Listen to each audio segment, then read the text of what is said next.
you guys can definitely take this test, take the test within 3 to 4 months. I would even say 2 months. Guys, so something that also really helped me is the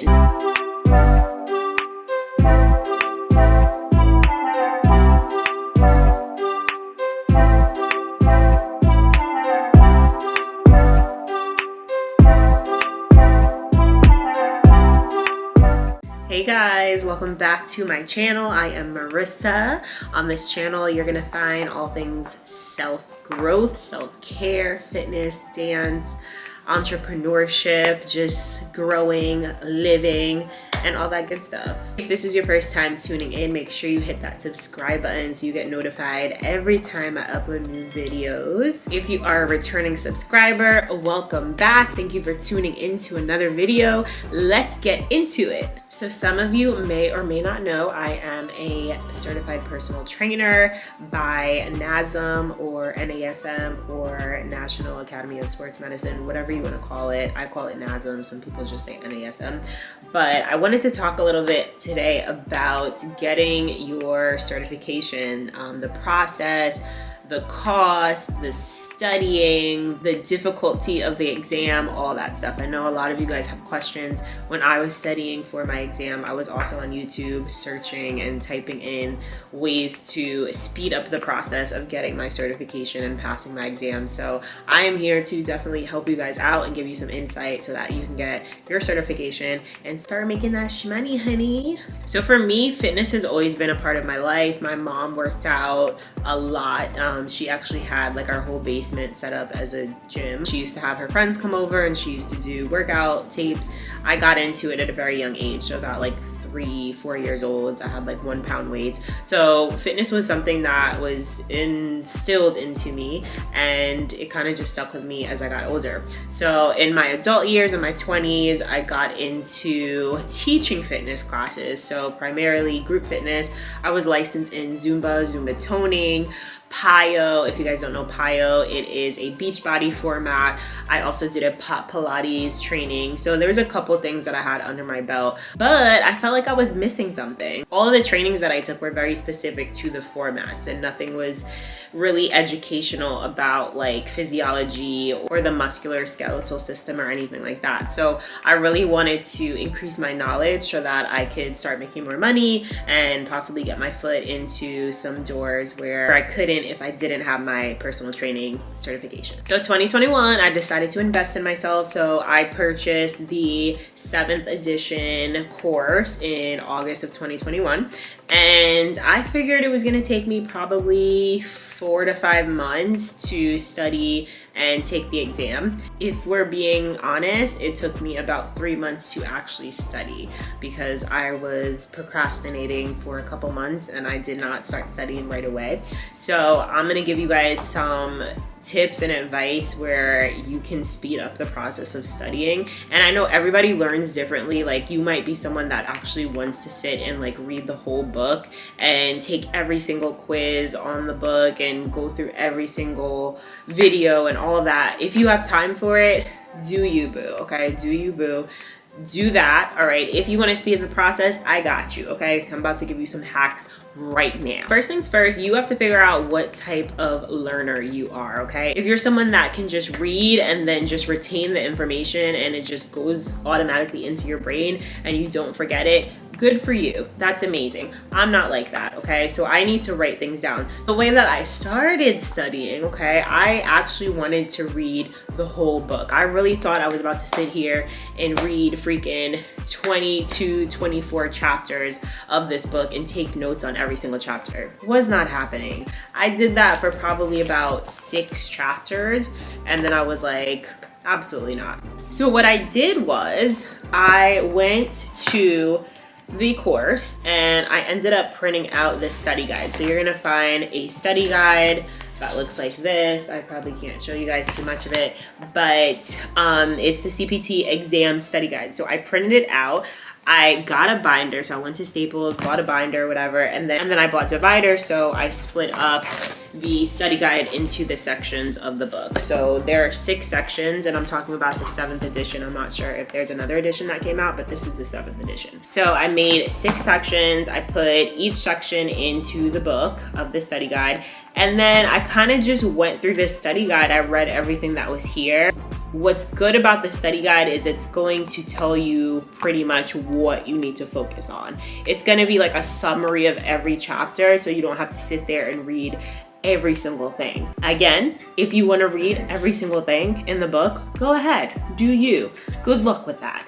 But I'm letting you know, the study guide is where it's at, baby. So what I did was I print out the study guide, read the study guide, then I would refer back to the book and see exactly what they were talking about. So specific things, say in section 1. So for me, that was the best way to do it, to print out the study guide, read the study guide, word for word, go through it section by section, and then go back, take notes. I would actually write in the study guide my notes here. So you could see I would underline certain things, I would highlight certain things, so you guys can see. I would definitely say get a highlighter. Certain things too, I would go through and I would circle certain words or phrases that I wasn't too sure about, and I would go back and actually like read the definitions.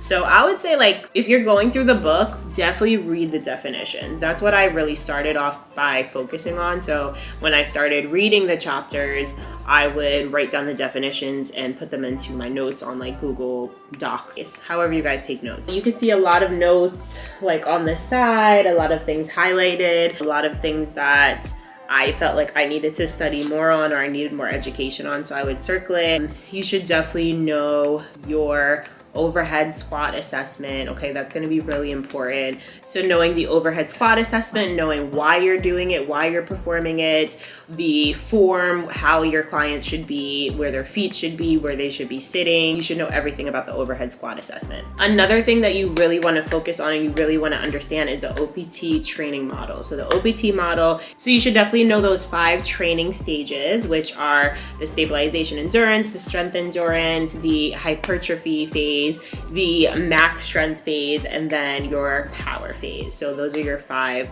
that you should know and you should understand. You're also going to want to know about the postural assessments, right? And then your overactive muscles, your underactive muscles, what needs to be strengthened, what needs to be lengthened, right? So those are really important words that you should know. Strengthen, lengthen, what needs to be stretched for your overactive and your underactive muscles. Those are going to be really important. You should definitely know how many minutes moderate intensity exercise adults should be getting, which is 150 minutes. You should know a little bit about the ATP recovery, a little bit about that. Yeah, I mean, for the most part, guys, it's really going to be focused on the overactive and the underactive muscles, as well as your muscles, right? So knowing the muscles of the body. A good website to use is Poca Muscles. I will put that in the description for you guys. So Poca Muscle is a website you can go to, because it's kind of like a game, I guess. Once you poke the muscle, you're gonna have to like click the name of it or whatever, and it'll tell you if you're right or wrong. So if you get all the muscles, it'll move you on to the next phase, and then it'll give you more muscles to figure out. So that's a good way to learn the names of the muscles. So yeah, you should definitely know about compensations, all the muscle imbalances, corrective strategies. Yeah, you should definitely know about your scope of practice. So what you're allowed to do as a certified personal trainer, what you're not allowed to do, what type of advice you are allowed to give as a certified personal trainer. For instance, nutritional advice, mental health advice, those are all out of your scope of practice. So definitely know that as well. So the cost of the exam was about, I want to say like $599. I ended up doing a payment plan, so I paid for the exam over a year. So it was split up into monthly payments of about $47, $45 about. So you guys have that option. I would say say wait until you see a sale. Nasm is always having a sale. Never pay full price for the course. There's always deals, there's always sales. You guys can sign up to get emails from Nasm. I actually get emails from them all the freaking time. Never pay full price. Like, you could probably get the exam for probably around the same price, $500 to $600. So no need to pay $1,000. You could definitely get it for a cheaper price, and then you can finance it over time. So when it comes to the actual test itself, you have 2 hours, I believe, to complete the test. It took me about an hour and some change, so I didn't take the full 2 hours. It's all multiple choice. You have a proctor, so you have someone watching you. So they will stop your exam, or they will pause if they feel like you are being distracted by something. You're not allowed to have any phones or anything like that on your table. If you're going to a center to take the test, you don't have to worry about that. But if you're taking it at home, which is what I did, I had to make sure that my table was clear. I had to show my walls, my background, everything like that.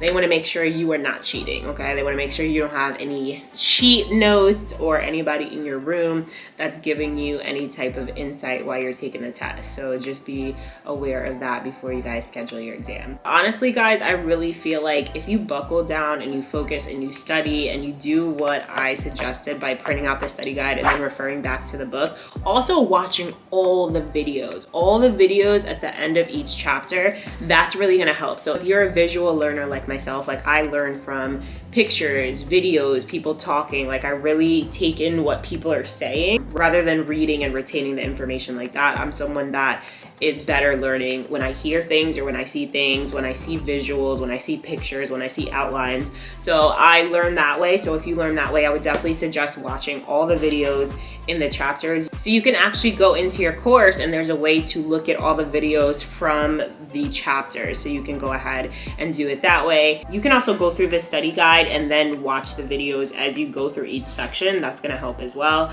So it really just depends on what type of learner you are, how you learn, how you retain information. But you guys can definitely take this test, take the test within 3 to 4 months. I would even say 2 months. Guys, so something that also really helped me is the Nasm Cpt podcast. So there's a podcast that you guys can listen to. It's with Rick Ritchie. So he talks a lot about studying. He talks a lot about muscle groups. There's so many episodes. There's episodes specifically about the test and things that you should be focused on. So that's kind of like a cheat sheet as well. So I would just listen to the podcast on my way to work or in the car. Every time I was in the car, like I would really buckle down and listen to the episode. So to listen to it, this is what it looks like, the CPT podcast.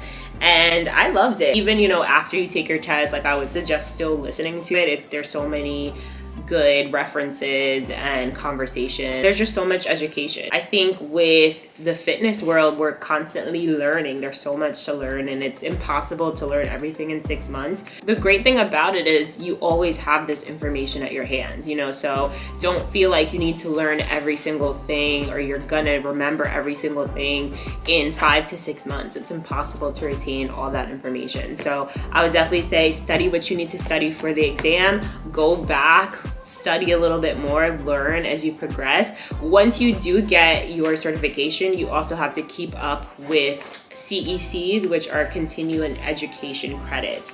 So it's very important to make sure you're on top of that. Every year, I believe, you need to get a certain amount of credits. So depending on, if you work for a certain company, they can give you those credits. If you guys do any extra certifications, I'm sure those can count for your CEC'S as well. So definitely look into that. Make sure you're staying on top of that so you can keep your certification active. And finally, guys, I just want to say, do not stress.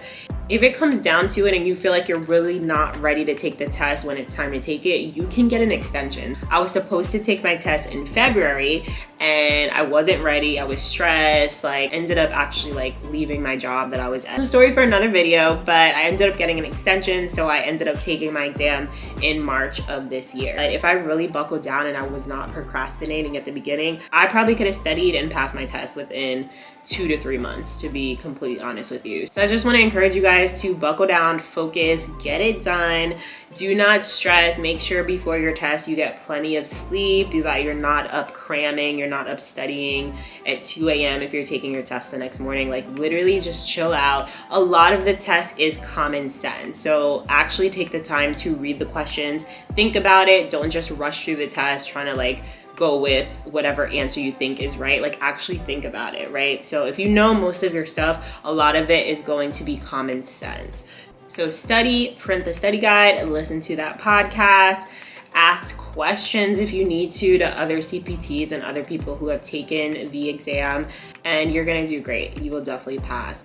And even after you do pass the exam and you get your certification, Nasm is still gonna send you emails unless you opt out.